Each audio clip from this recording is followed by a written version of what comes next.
It started with coffee and ended with heartbreak. Okay, here it is. This is hard to say out loud, even just writing it down. It feels like pulling a loose thread that will unravel everything I thought I knew about myself. But you asked, or maybe I just need to finally speak it, even if it's just into the quiet space of this page.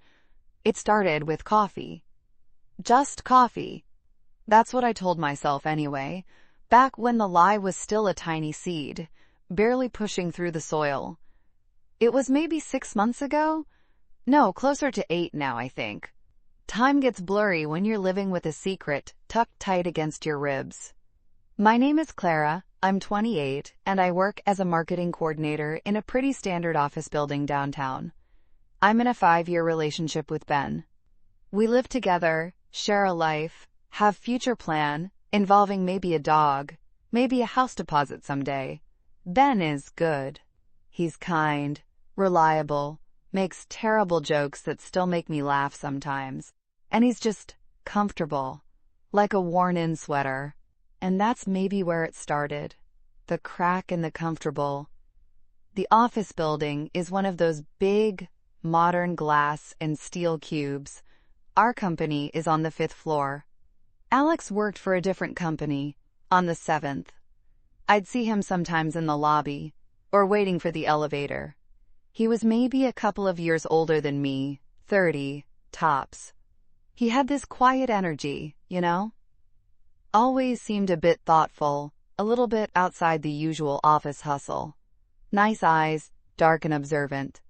Nothing that screamed danger or even crush material at first glance. He just noticed things. The first time we really spoke wasn't even intentional. The ground floor coffee shop downstairs had a ridiculous line, like always. I sighed, muttering something under my breath about needing caffeine to survive Monday. He was standing near me and just chuckled, a low, pleasant sound. "Tell me about it," he said. "It should be a basic human right." We ended up talking for a minute while the line crawled. Just small talk, where we worked, how long we'd been in the building. It was completely innocent. Totally forgettable, probably, for him. But for me, I don't know. He actually listened. He didn't just wait for his turn to talk. He actually seemed interested in my mumbled complaint about project deadlines. It was a tiny thing, but it felt nice. Different. So the next time I saw him, waiting for the elevator, I smiled and said hi. He smiled back, that same quiet smile, and we talked again. About the weather. About the terrible elevator music. About weekend plans that were decidedly less exciting than they sounded when we described them. These little chats became a few minutes, a couple of times a week. It was just a friendly face in the mundane rhythm of the workday. Still innocent. Still just coffee or elevator small talk. Then it shifted. Gently, subtly, like the tide coming in without you noticing until your toes are wet. We exchanged work emails ostensibly about some vague, building-wide initiative related to recycling, which was a total lie. We both knew it. The first non-work email he sent was a link to an article we'd briefly discussed, something about urban design, which I'm interested in, but Ben finds deathly boring.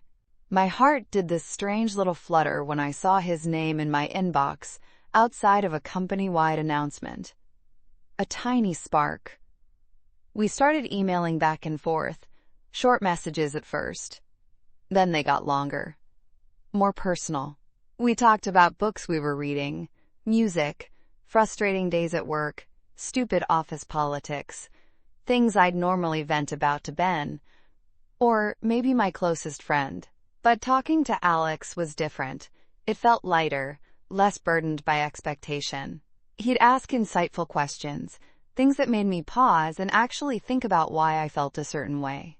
He remembered details I'd casually mentioned weeks ago. He saw the parts of me that felt maybe a little dusty, a little unseen. That's when the temptation started, insidious and quiet. The thrill of the new email notification. The little burst of dopamine when his name popped up. The way I'd quickly minimize the window if someone walked past my desk. The first layer of secrecy. I didn't tell Ben about these conversations. Why would I? It was just friendly chat with a colleague, right? But deep down, I knew. I knew the energy I was putting into it.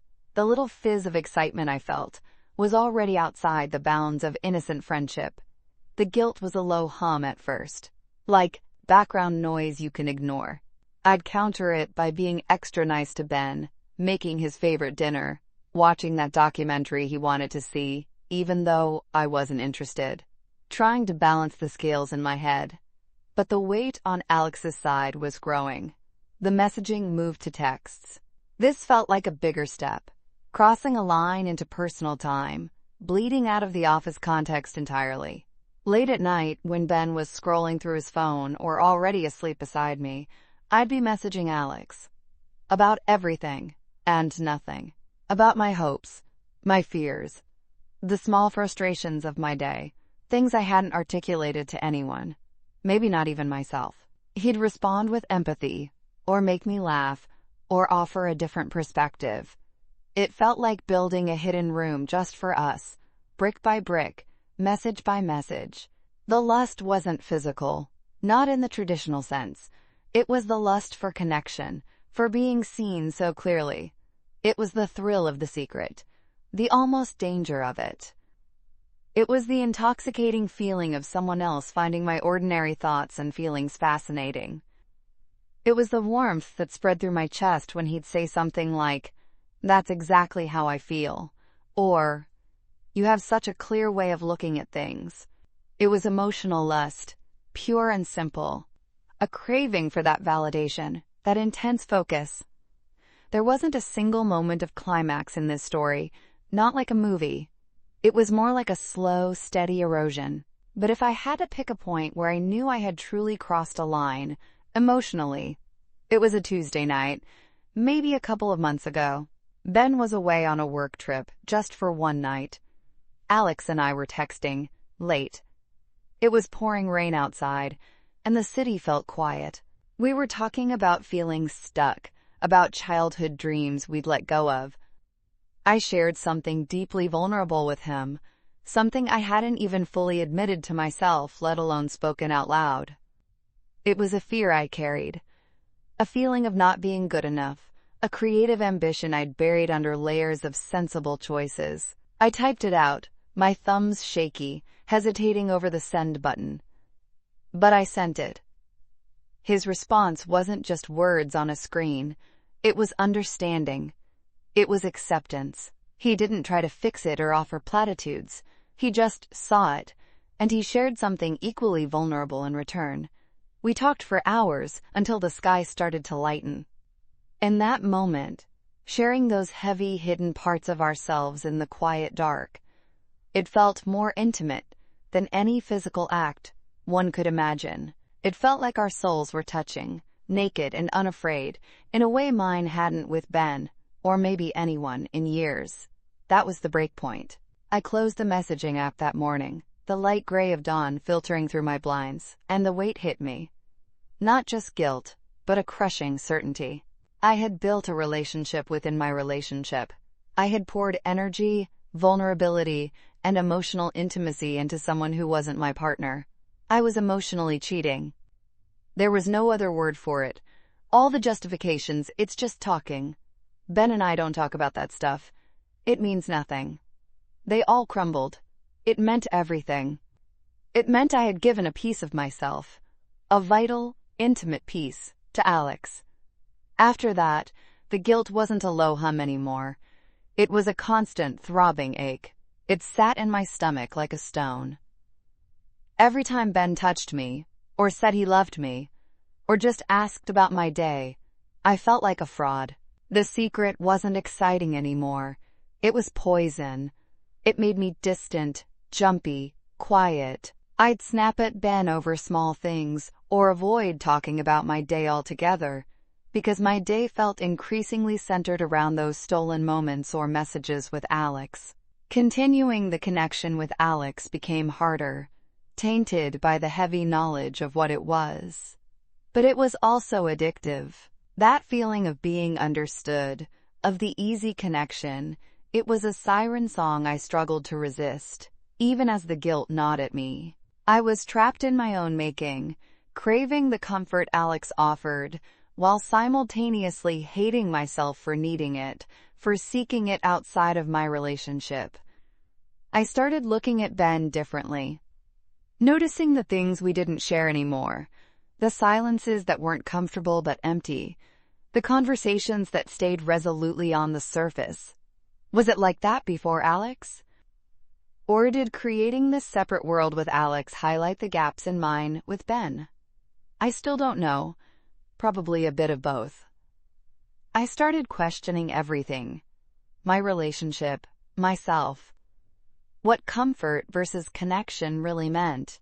Living like that, with the secret pressing down, pretending everything was fine, while my inner world was a mess of longing and regret, became unbearable. The person I saw in the mirror felt unrecognizable. The person she was with Ben and the person she was with Alex, or thinking about Alex, were two different people, and the strain of maintaining both was breaking me. So that's why I'm saying this, why I'm finally letting some of the pressure out. It wasn't a drunken mistake. It wasn't a moment of physical weakness. It was 1,000 small choices, a slow drift, an emotional affair built on shared vulnerability and stolen time. It was wanting something I wasn't getting, and finding it in someone else, without ever stopping to consider the cost until the price became too high to bear. And the cost is everything, isn't it? Trust, honesty, the comfortable life we built. I don't know what happens now. Ben doesn't know any of this. Yet, putting this into words feels like stepping off a cliff. My stomach is twisting. My hands are cold. But keeping it inside was slowly killing me. Or maybe killing us in a different way. It started with coffee. And somehow, it led me here, to this moment. Confessing the quiet, devastating truth of giving my heart's attention away. One stolen conversation at a time. It wasn't just talking. It was building a world. And now I have to face the wreckage. Gear.